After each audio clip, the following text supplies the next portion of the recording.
인사합시다. 할렐루야. 따라합시다. 하나님, 오늘 말씀 듣다 심령이 새로워지게 해주옵소서. 아멘. 옆 사람 축복해 주세요. 하나님의 말씀으로 강건해지십시오. 미국의 한 부둣가에서 실제 있었던 일이랍니다. 배가 정박을 하는 와중에 사람들이 내리는데 한 여자가 이렇게 발을 헛디뎌 가지고는 물속에 떨어져 버린 거예요. 승객들이 이제 발을 동동 구르면서 긴장 상태죠. 그런데 물에 빠진 사람 보고 선원이 얼른 뛰어 들어가서 건져내야 되는데 가만히들 우두커니들 서 있는 거예요. 왜 가만히 있냐고, 뛰어들라고. 그러는 와중에 여자는 꼬르륵 가라앉았다 떴다가 가라앉았다 떴다가 그러고 있는 거예요. 완전히 이제 축 늘어진 상태가 돼버리는 거예요. 근데 그제서야 선원 하나가 물속에 뛰어들어서 끄집어 가지고 나와요. 숨을 헐떡이면서 이제 갑판 위에 올라왔는데 주변에 구경하던 승객들이, 쳐다보던 승객들이 나무라는 거예요. 당신 너무하지 않냐고. 잽싸게 뛰어들어서 건졌어야지 숨 넘어갈 뻔했다고. 그때 선원이 이렇게 대답을 했답니다. 모르시는 말씀들 하지 마십시오. 사람이 물에 빠져 자기 힘으로 살아보겠다고 안간힘을 쓸 때는 어느 장사가 구하러 들어간다고 해도 빠진 사람의 힘에 눌려 같이 죽게 됩니다. 그래서 기다린 겁니다.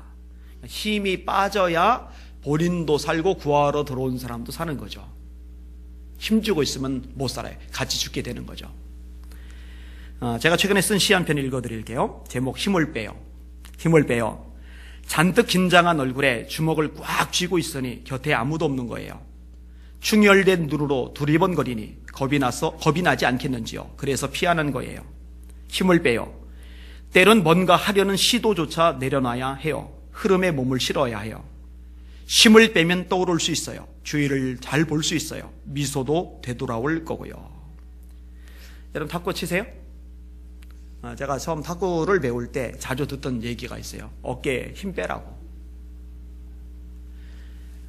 커트도 있고, 서브도 있고, 드라이브도 있고, 스매싱도 있잖아요. 특별히 이제 스매싱 같은 것들은 세게 때리면 때릴수록 속도가 빨리 나가고 상대방이 막을 수가 없게 되잖아요. 그러니까 세게 때릴 생각으로 힘을 잔뜩 주는데, 근데 탁구를 잘 치는 사람들 얘기는 힘을 주면은 이게 안 돼요, 오히려. 어깨 힘이 빠져야 돼요. 이게 우리 상식으로 이해가 잘 안 가요. 근데 운동을 해보면 압니다. 근데 운동이 탁구만 그런 게 아니라 많은 부분에서 이런 경우들이 없지 않아 있더라고요. 근데 가만 보면은요, 이런 원리가 신앙생활에도 적용이 됩니다. 그래, 내 힘으로, 내 능력으로, 내 역량으로, 내 리더십으로, 내 인맥으로 한번 뭔가 해봐야지. 이게 힘을 잔뜩 주잖아요. 탈납니다. 내가 이 힘이 빠져야 돼요. 근데 언제 힘이 빠지느냐? 자기 한계를 뼈저리게 느낄 때, 깊은 좌절감을 느낄 때, 그때 내가 할 수 있는 게 한계가 있구나 라고 비로소 힘이 빠지는 겁니다. 혹시 여러분 열기구 아세요? 커다란 풍선 밑에 끈, 밑에 바구니, 이 바구니 사람이 타고서 그렇게 올라가는 거잖아요. 모래주머니를 잔뜩 달고 있잖아요. 그리고 이제 이 번호로 불을 피워서 이 열기구가 팽창이 되고 가벼워지면은 뜨잖아요. 그래서 더 뜨기 위해서 모래주머니 이렇게 하나씩 버리고. 이거 세계 제1의 신기록 보유자가 피커드라는 사람입니다. 이 사람이 이제 아프리카에서 프랑스까지 헬리콥터나 비행기가 아니라 열기구를 타고서 이제 이동하려고 해요. 그리고 이제 텔레비전에서 이걸 이제 보도하려고 헬기를 타고서 이제 카메라로 찍어대고 있어요. 그런데요, 처음에 바람을 잘 타는 듯하던 이 열기구가요, 어려움을 겪어요. 모래주머니를 버리는데도, 그 다음에 열기구에 이 공기를, 뜨거운 열기를 계속 집어 넣는데도 이 열기구가 어느 한계 이상으로 올라가질 않는 거예요. 여러분, 이 공기, 바람이요, 하강 기류가 있고 상승 기류가 있답니다. 그 다음에 이제 미국에서 한국 올 때, 한국에서 미국 갈 때 똑같은 거리인데 이 비행시간이 차이가 나는 게 왠지 아세요? 그 바람 때문이랍니다. 바람하고 같은 방향이 되면 비행기도 빠른 반면에 이 바람하고 맞부딪혀 가게 되면요 늦을 수밖에 없는 거죠. 이 바람에 최대한 저항을 덜 받도록 유선형으로 그렇게 설계된 비행기도 바람을 타는데 열국이 동그라니 얼마나 바람을 잘 타겠어요. 근데 이제 하강 기류가 계속 있는 거예요. 그러니까 바람이 위에서 아래쪽으로 이렇게 부는 거예요. 그러니까 모래 주머니를 버리는데도 이게 안 떠올라오는 거예요. 게다가 프랑스 쪽으로 가야 되는데 리비아 쪽으로 자꾸만 이게 틀어지는 거예요. 카메라는 계속 이 피거드 씨 얼굴을 비치고 있는데 이 화면 속에서 피거드 씨 얼굴이 완전히 사색이 돼요. 왜 그래 했더니 리비아 쪽에서 하늘에 뭐가 뜨니까, 분명히 보고 안 된 게 뭐가 뜨니까 포격을 한 거예요. 그거 맞았으면은 기구고 피거드 씨고 다 산산조각이 나니 사색이 돼버린 거죠. 이 사람이요, 세계 최고의 기술자이고 경험자인 이 사람이요, 그제서야 그 자리에 무릎을 꿇고 하나님 앞에 기도를 시작해요. 진작 좀 하지. 힘 빠진 거죠.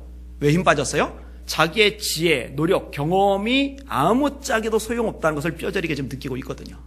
그러니까 이제 기도를 하는 거예요. 하나님, 바람의 방향을 잘 타도록 도와주세요. 그렇게 기도를 하는데 이 내면에 음성이 들려. 하나님의 감동이죠. 그래, 바람을 잘 타서 뭐 하려고? 대답을 해요. 예, 바람을 잘 타면 제가 세계 1위의 전문가인데 그거 유지할 수 있고요. 그리고 이번에 세계 신기록을 한 번 더 세우고 싶어요. 이전에 제 기록을 뛰어넘고 싶어요. 근데 그렇게 고백을 드리는 중에 깨달아지는 게 있어요. 하나님이 없는 거예요, 자기한테.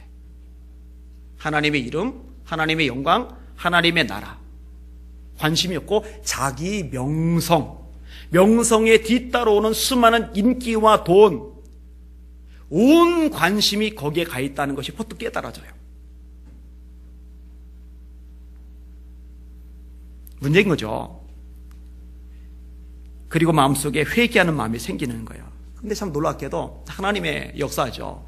이것을 가슴 깊이 깨달으면서 이러는 순간에 열기가 급상승을 해버리면서 1만 피트 상공까지 올라가 버렸어요. 이 사람이 나중에 참 겸손하게 하나님 앞에 서게 된다고 해요. 힘을 뺄 수 있었던 이유가 뭘까? 한계죠, 한계. 뼈저린 실패죠. 그리고 힘을 뺐을 때 살 길이 열렸어요. 오늘 설교 제목입니다. 따라합시다. 힘을 빼야 비로소 살 길이 열린다. 한 번 더요. 힘을 빼야 비로소 살 길이 열린다. 힘을 빼시기를 주님의 이름으로 축원합니다. 그렇다고 다 축 처져가지고 그냥 교회에서 이러고 있으라는 얘기는 아니에요. 무슨 의미인지 아실 거예요. 자, 오늘 본문을 좀 살펴볼 텐데요. 예수님이 제자들의 부인을 예고를 하셔요. 31절과 32절을 같이 읽어볼게요. 시작. 그때 예수께서 제자들에게 이르시되 오늘 밤에 너희가 다 나를 버리리라. 기록된 바 내가 목자를 치리니 양의 떼가 흩어지리라 하였느니라.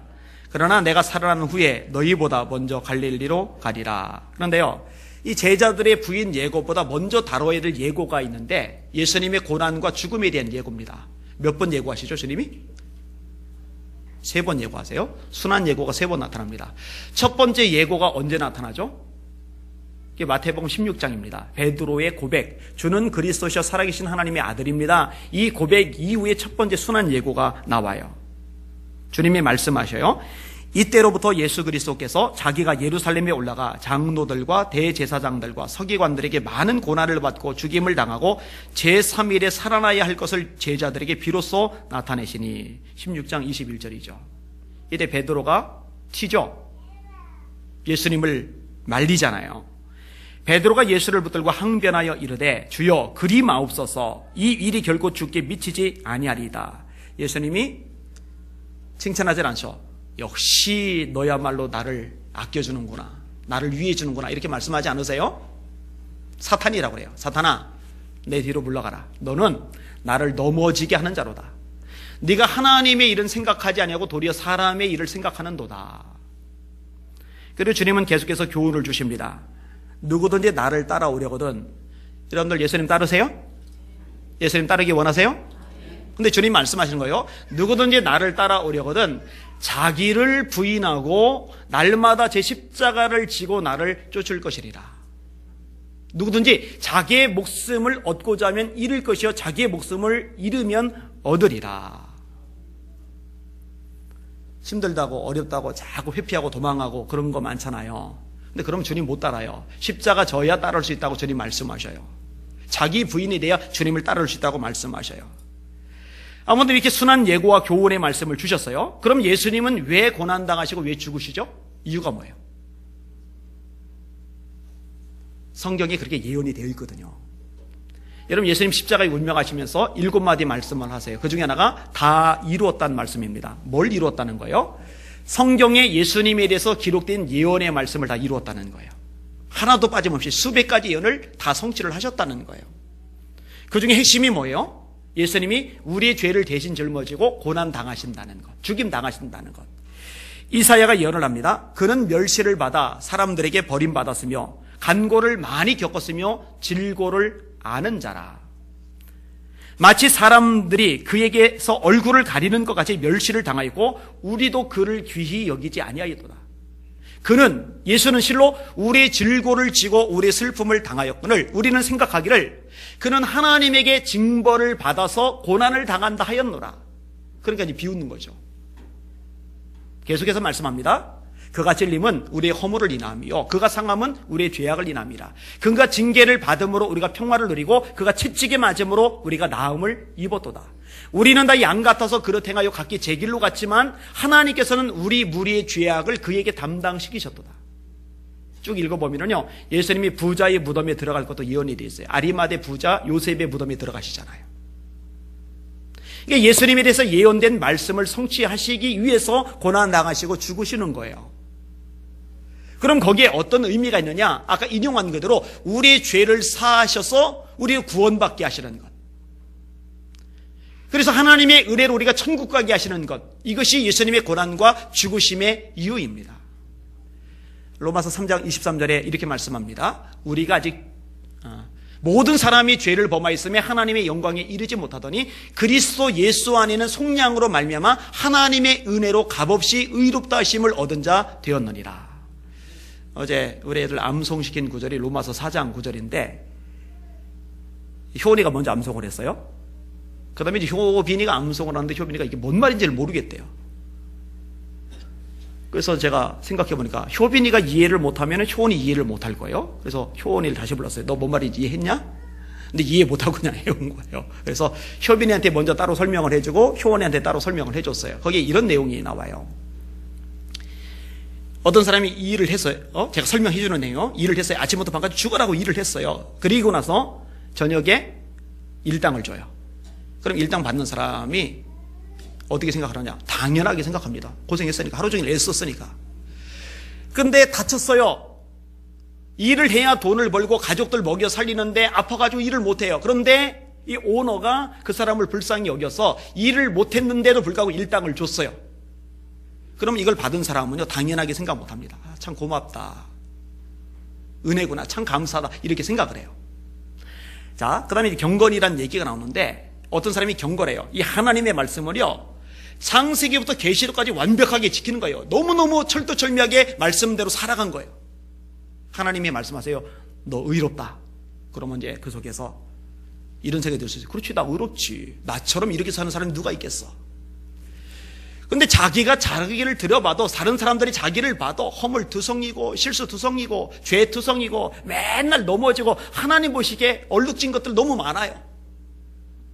그런데 예수님을 모셨다는 이유 하나로, 예수님을 믿는다는 이유 하나로, 예수님의 피를 신뢰한다는 이유 하나로 하나님이 말씀하기를 내가 너 의롭다라고 인정해 주마. 그럼 내가 나를 아는데, 의인 축에 못 끼는 존재인 거 빤히 아는데 하나님이 은혜로 의롭다라고 인정해 주시니 이때는 이제 감격할 수 있게 되는 거죠. 이제 그런 내용이 제가 암송시킨 구절 속에 이제 들어가 있는 거예요. 다시 좀 전에 인용한 것. 우리가 아직 죄인 되었을 때에 하나님의 영광에 이르지 못하더니, 못 이르죠. 그리스도 예수 안에는 속량으로 말미암아 하나님의 은혜로 값없이 의롭다 하심을 얻은 자 되었느니라.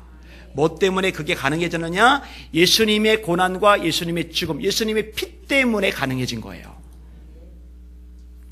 여러분, 찬송가에 예수님의 피에 대한 찬양이 그렇게 많아요. 죄에서 자유를 얻게 함은 보혈의 능력, 주의 보혈, 이 세상의 모든 죄를 맑히시는 주의 보혈, 나의 죄를 씻기는 예수의 피밖에 없네. 나를 성케하기도 예수의 피밖에 없네. 여러분, 예수님의 피만이 저와 여러분의 죄를 깨끗하게 씻어줄 수 있는 줄 믿으시길 바랍니다. 그래서 복음이라고 하는 거예요. 그것 때문에 예수님이 고난당하시고 죽임을 당하신 거예요. 자, 그것을 예고하신 예수님이 또다시 예고를 하시면서 제자들 보고 뭐라고 말씀하시느냐? 내가 이렇게 고난당하고 죽을 것인데 너희들 말이야, 오늘 밤 그런 나를 다 버리고 도망할 거야. 여러분, 예수님이 아셨던 거예요. 뭘 아셔요? 제자들의 한계를, 제자들의 약점을, 제자들의 수준을. 3년간 사랑했지만, 3년간 가르쳤지만, 3년간 은혜를 주었지만 결정적인 순간에 예수 모른다고 주랭랑칠 인간들이라는 거 아셨어요. 그럼에도 보이신 예수님의 반응이 뭔지 아세요? 제가 참 감격적으로 읽는 구절인데 요한복음 13장 1절입니다. 예수께서 유월절 전에 자기가 세상을 떠나 아버지께로 돌아가실 때가 이른 줄 아시고 세상에 있는 자기 사람들을 사랑하시되 끝까지 사랑하시니라. 질문. 여러분들은 여러분을 배신한 사람에게 어떻게 반응하십니까? 끝까지 사랑합니까? 그럼 뭐 훌륭한 거예요. 훌륭한 거예요. 보통 어떤 반응을 보이냐면요, 섭섭함을 느껴요. 그 다음에 우울하죠. 그 다음에 분노가 생겨요. 예수 좀 더 나가면은 그냥 두지 않을 거야. 복수심까지 생겨요. 너도 한번 대갚음을 당해봐라. 그 부모들이요, 아기들에게 정성을 참 많이 들이잖아요. 근데 이제 나이가 많아지시고 나서 자식들한테 배신감을 생각보다 많이 느낀답니다. 왜냐면 그렇게 애를 썼는데 지 처자식밖에 몰라요. 근데 거기 이제 배신감을 느낀다는 거죠. 여러분, 다른 질문 좀 약간 바꿔서 질문할게요. 자, 배신을 경험한 상황이 아니고 지금 내 앞에 있는 요 사람이 잠시 후면 나를 배신할 걸 알아요. 그러면 요 사람 향해서 여러분 어떤 반응을 보일 것 같아요? 지금 웃지만, 친한 척하지만, 지금 나를 되게 위하는 척하지만 잠시 후에 내 가슴에 대못을 박을 짓을 할 거예요. 그걸 알아요, 내가 지금. 그게 보여요, 내 눈에. 그럼 어떻게 할 것 같아요? 예수님 그런 줄 아시고 사랑하셨어요. 이거 쉽지 않습니다. 가룟 유다 잡으러 올 때 친구여라고 부르셨어요. 저는 이런 예수님이 좋아요. 여러분, 가만히 보면은요, 제자들만 그런 게 아니라 저와 여러분도 똑같아요. 여러분, 예수님 배신 많이 했잖아요. 아닌 척 시침 때도 저는 안 속습니다. 저 자신도 예수님 많이 배신했어요. 속 많이 썩였어요. 제가 무척 괴롭던 시절이 있었어요. 몇 살에 언급을 했어요. 실수를 하지 않으시는 완전하신 하나님이 딱 한 가지, 천지창조 후에 딱 한 가지 실수를 하셨는데 이 아니를 목사 만드신 것, 그건 실수라고 생각을 했어요. 자격미달이다. 정말 도망가고 싶었어요. 제가 그때 제일 부러웠던 사람들이 교인들입니다. 교인들은요, 속 뒤집어져도 앉아서 그냥 예배 드리고 살짝 빠져나가면 돼요. 근데 목사는 앞에 나와서 설교를 해야 돼요. 와, 그것만큼 미칠 일은 없더라고요. 정말 죽을 것 같더라고요. 그래서 하나님 앞에 죽여달라는 기도를 3번이나 했다니까요. 근데 진짜 감사한 게 뭔지 아세요? 예수님이 아셔요. 제가 얼마나 연약한지, 한계 많은지, 자격 미달인지, 함량 부족인지 아세요. 아시면서 세워주셨고요, 세워주시고서 하나씩 다듬어 가고 계세요. 그게 은혜죠. 여러분, 찬양 중에 그거 있죠. 항상 진실게 내 맘 바꾸사 하나님답게 하여 주소서. 주는 토기장이 나는 진흙 날 빚으소서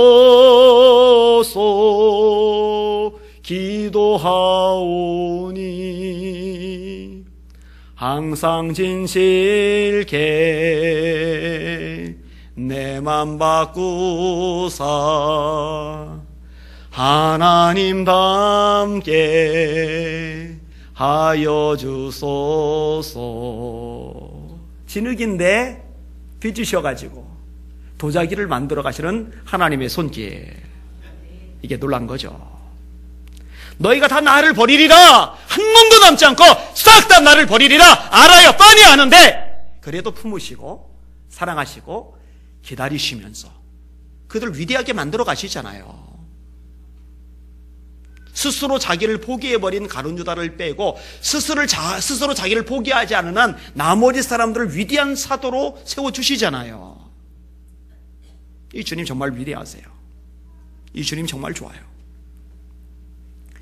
근데 주님이 이렇게 말씀을 하시니까요, 이 말씀에 동의를 못하는 베드로가 푹 튀어나와서 이제 한마디 하는 거예요. 34절 보세요. 시작. 베드로가 대답하여 이르되 모두 주를 버릴지라도 나는 결코 버리지 않겠나이다. 이 말이 상당히 고약한 말입니다. 비교가 들어가 있죠. 모두 주님을 버릴지라도 나는 절대로 주님을 버리지 않습니다. 예수님, 여기는 요놈들 있죠? 요 인간들은 혹시 주님을 버려도요, 저는 이 인간들하고는 수준이 다르거든요. 똑같이 취급하지 마세요, 예수님. 그 이야기를 하고 있어요. 뭐 하는 거예요? 자만하고 있는 거죠. 힘이 덜 빠졌어요. 따라합시다. 손줄로 생각하는 자는 넘어질까 조심하라. 여러분들 어떠세요? 혹시 여러분들 중에 말입니다, 나는 다른 성도들에 비해서 믿음이 좀 좋아, 이렇게 생각하는 사람 있으면 손 들어보세요. 난 믿음이 좀 좋아. 제가 분명히 말합니다. 그 사람 믿음이 여기는 성도들 가운데 가장 믿음이 적은 사람보다 믿음이 더 밑바닥이에요. 깨달으셔야 돼요. 깨달으셔야 돼요. 나는 다른 사람들보다 더 헌신적이야, 더 봉사를 많이 해, 더 충성돼, 더 성실한 일꾼이야 라고 생각하면서 왜 저 사람은 아무것도 안 하지? 라고 정죄의 눈으로 볼 바에는 여러분들도 봉사하고 충성하는 걸 내려놓으셔요. 열심히 하고 다른 사람 정죄하는 사람 되느니 여러분들 아예 안 하는 게 나아요. 하면서도 참 감사하다, 나 같은 사람이 주님을 위해 섬길 수 있는 참 감사하다, 이 감격 속에 감사 속에 일을 해야지 이게 비교의 도구가 되면은 안 돼요. 제가 요 얘기 많이 하잖아요. 기도 많이 하고 기도 안 나는 사람, 에이, 이럴 바에는 기도하지 말라고 했잖아요. 은사가 많은 거는요, 비교해서 과시하고 우월감을 느끼라고 주신 것이 아니라 더 많이 섬기라고 주신 줄 깨달으시길 주의 이름으로 축원합니다. 벼는 익을수록 고개를 숙입니다. 가을철 추수 시간이 됐는데 그때까지도 막 꼿꼿하게 이렇게 서 있는 곡식들이 많으면요, 농사 망한 거예요. 추수할 때는 다 이러고 있어야 돼, 그죠? 그럼 농사 잘 지은 거예요. 신앙 수준이 좋을수록 겸손합니다. 비교 안 합니다. 한 사람 한 사람을 존귀하게 주님 대하듯이 대할 뿐인 겁니다. 이런 바울 사도가 말입니다, 자기 자신에 대해서 묘사를 하는데 가장 초기에 썼던 서신에서는 자기를 사도 중에 작은 자라고 합니다. 그 다음에 중기 서신에서는요, 성도 중에 작은 자라고 합니다. 그 다음에 노년에 가장 늦은 시기에 썼던 서신에서는요, 자기를 죄인 중에 괴수라고 합니다. 아이, 그렇게 위대한 바울이, 영의 세계를 꿰뚫는 바울이, 수많은 성경을 쓴 바울이, 수많은 교회를 세운 바울이, 수많은 사람을 구원한 바울이, 명성과 존경을 한 몸에 다 누리고 있는 위대한 바울이 커지면 커질수록 겸손해지고 있어요. 그 입에서 나가는 말이 뭐예요? 나된 것은 내가 아니요 나와 함께 하신 하나님의 은혜로다. 할렐루야. 따라합시다. 하나님의 은혜일 뿐이다. 이걸 놓치면 타락하는 거예요. 여러분, 목회 정말 잘하고 나서 노년에 타락한 목사님들 이거 놓쳐서 그래요. 젊은 집사 때 겸손하고 저 앞에 쓰임받던 사람들이 영향력 있는 장로 되고 나서 망가진 이유는 이걸 놓쳐서 그래요.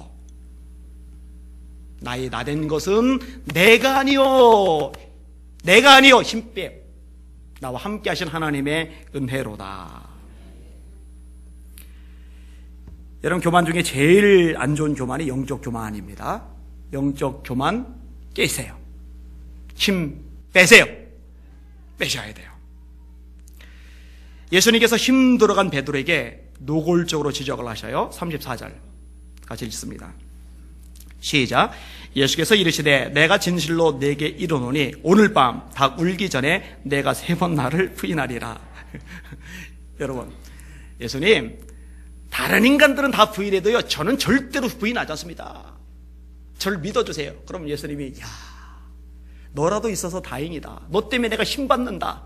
이렇게 말해줘야 좀 이렇게 마음속에 좀 보람이라도 있을 거 아니겠습니까? 근데 그 말 끝나자마자 나온단 말이, 너 오늘 닭 2번 울기 전에 3번 나 부인할 거야. 충격적인 얘기죠. 기분 나쁜 얘기죠. 자존심 상하는 얘기죠. 열받는 얘기죠. 여러분이 부정적으로 평가된다고 생각을 해보세요. 제 아내가 저한테 시집 오기 전에 인기 좀 있었다고 말씀을 드렸잖아요. 근데 이제 저한테 시집을 왔어요. 탁월한 선택을 한 거죠. 비웃음이 아닌 줄 믿겠습니다. 근데 탁월한 선택을 했지만 고생을 했단 말이에요. 아내가 일을 쉬어본 적이 사실은 16년 기간 동안에 별로 없어요. 계속 일을 해왔어요. 아내가 이제 70만 원인가 80만 원인가 벌어올 때 가끔 이게 목사님보다 내가 월급이 더 많아요. 이제 그랬던 기억을 제가 하고 있어요. 근데 저보고 그런 거죠. 그렇게 고생시키는데 왜 이렇게 당당하냐고. 왜 이렇게 당당하냐고. 그래서 제가 그랬어요. 고생은 했는지 몰라도 나한테 시집 와서 얻은 거 많다. 나한테 시집 와가지고 신앙도 좋아졌지 않느냐. 이런저런 수준도 올라갔지 않느냐. 그러면서 제가 이제 꼬인 심보죠. 너 말이야. 다른 좋아하는 사람이 이렇게 돈 많았던 사람이 있거든요. 거기 시 갔으면은 너 타락했을 거야. 돈 쓰러 다니는 재미에 엉뚱한 짓 하고 다녔을 거야. 그러면 아내가 별로 그 말을 안 좋아해요. 자기를 타락녀로 만들어 버린다고. 여러분, 성도들 중에 한 분, 제가 이렇게 말한다고 가정해보세요. 권사님은 믿음이 좋다고 생각하시죠? 착각입니다. 권사님 믿음 밑바닥입니다. 권사님은 영적 교만에 빠져 있고요. 하나님의 말씀은 전혀 상관없이 자기 생각, 자기 주장, 자기 경험, 자기 고집에, 자기 아집에 똘똘 매인 형편없는 신앙이고, 이거 조만간 박살날 겁니다. 이러면 아까 이제 제가 말한 반응, 기분 나쁜, 자존심 상하는, 그 열받는 이런 반응이 나타날 수 있어요. 지금 베드로가 그런 식의 대답을 예수님께 들은 겁니다. 그러니까 이제 베드로가 이제 한 소리 더 뜨죠. 앞부분만 볼게요. 35절 앞부분 시작. 베드로가 이르되 내가 주와 함께 죽을지언정 주를 부인하지 않겠나이다. 그럼 자기 이야기를 끄집어내다가 잘 안 먹히면은요, 이 안 먹히는 것을 어떻게든 좀 뚫고 나가보려고 언어를 좀 더 과격하게 씁니다. 죽을지언정 이런 말을 쓰는 거예요. 사람들이 얘기를 할 때 안 먹히잖아요. 너 내 말이 틀리면 내 소리 장을 지진다. 왜 그래요? 자기 말이 맞다는 것을 더 강하게 어필하기 위해서 좀 과격한 용어를 쓰는 거예요. 근데 그렇게 말하는 사람 치고 자기 소리 장 지진 인간을 본 적이 제가 없어요. 말만 그렇게 하지 장 안 지집니다. 불로 어떻게 자기 소리를 지지겠어요? 베드로가 예수님 말씀이 마음에 안 드는 거예요. 쓸데없는 소리 하신다 싶은 거예요. 죽을지언정. 근데 여러분, 이 베드로의 장담이 문제인 이유가 뭐냐? 예수님의 말씀을 반박하고 있다는 거예요. 여러분, 예수님께서 말씀하신 것이면요, 설사 내 마음에 안 들어도 기분이 나빠도 열받아도 좀 짜증스러워도 예수님의 말씀이 맞다라고 인정하고 아멘하고 받아들이는 게 당연한 믿음인 줄 깨달으시길 바랍니다. 근데 이거 쉽지 않아요. 절대로 쉽지 않아요. 말씀 들을 때도요, 마음에 들면 아멘, 마음에 안 들면 이러고 있어요. 동의가 되면은 아멘, 동의가 안 되면은 이러고 있어요. 아니면 한 길로 이제 이쪽 길로 빠져나가는 거죠. 예수님의 어머니 마리아가 천사가 나타났습니다. 나타나더니만 충격적인 얘기를 끄집어내죠. 아기 생길 거다. 나실 바 거룩한 자는 하나님의 아들이라 일컬으리라. 이거 그 당시의 문화 배경 속에서 큰일 날 소리입니다. 지금 요셉하고 종혼을 했고 같이 살기 전에요. 이제 조금 있으면 신혼방을 차려야 돼요. 그런데 그 전에 임신해서 배가 이렇게 불러오면은 돌 맞아 죽습니다. 근데 이게 하나님의 말씀이라는 사실을 알고 나서 이렇게 대답하죠. 주의 계집종이오니 말씀대로 내게 이루어지이다. 받아들이는 거예요. 하나님의 말씀이니 불합리해도 이해가 안 가도 내게 큰 위기와 타격이 되더라도 아멘 하고 받아들이는 거예요. 베드로도 그렇게 했어야 돼요. 근데 그렇게 안 합니다. 또 하나 이 베드로가 놓치고 있는 것이 있는데요. 자기가 자기를 아는 것보다 예수님이 자기를 더 잘 아신다는 사실을 놓치고 있어요. 여러분은 여러분 자신에 대해서 잘 아십니까? 100% 알아요?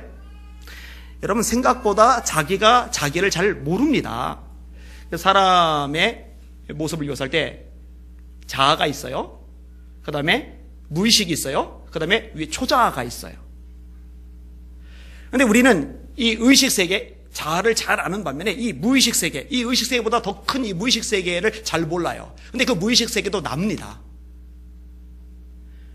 어떤 계기가 주어지면은요, 이 무의식에 감춰져 있는 것 같은 것이 이렇게 뛰쳐나와요.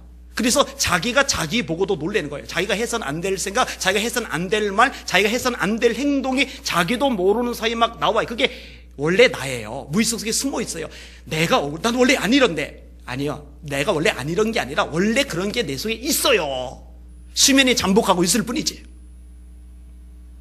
그러니까 내가 나를 아는 부분은요, 빙산의 일각이에요. 드러난 빙산보다 밑에 숨어있는 빙산이 많아서 빙산의 일각이라는 말을 쓰는데, 내가 아는 나라는 부분은 작은 부분이고 더 큰 부분이 있단 말이에요. 그런데 이걸 몰라요. 모르지만 나를 창조하신 주님은 내가 모르는 이 분야까지 다 아시는 줄 깨달으시길 바랍니다. 시편 139편에 다윗이 참 위대한 신앙 고백을 합니다. 여호와여, 주께서 나를 살펴보셨으므로 나를 아셨나이다.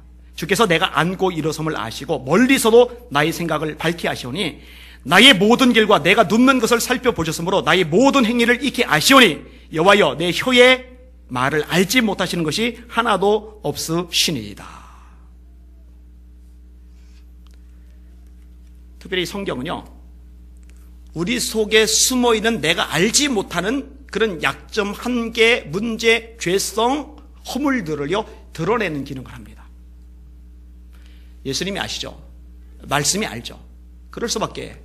따라합시다. 예수님은 말씀 본체이시고, 성경은 기록된 말씀이고, 설교는 선포된 말씀이고, 성만찬은 보여지는 말씀이다. 그래서 기독교를 말씀의 종교라고 하는 거거든요. 자, 여러분들끼리 해보세요. 시작. 한 번만 더 할게요. 제가 반복해 드리잖아요. 기억하세요. 예수님은 말씀 본체이시고, 성경은 기록된 말씀이고, 설교는 선포된 말씀이고, 성만찬은 보여지는 말씀이다. 자, 여러분들끼리 시작.